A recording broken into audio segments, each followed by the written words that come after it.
আলোচনা বায়ু এবং হীরকের মধ্যকার সংকট কোণ 25 ডিগ্রি। তাহলে হীরকের প্রতিসরণাঙ্ক কত হবে? চিত্রে নিচের অংশটি হীরক মাধ্যম এবং উপরের অংশটি বায়ু মাধ্যম। আলোকরশ্মি হীরক মাধ্যম থেকে বায়ু মাধ্যমে 90 ডিগ্রি কোণে প্রতিসরিত হয়।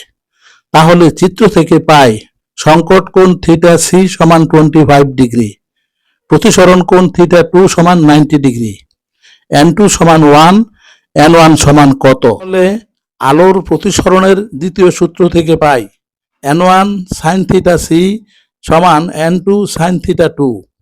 এখন থিটা সি n2 থিটা 2 এর মান বসিয়ে পাই n1 সমান 1/0.4226 সমান 2.3663। তাহলে বলা যায় হীরকের প্রতিসরণাঙ্ক সমান 2.37 প্রায়। ধন্যবাদ সকলকে।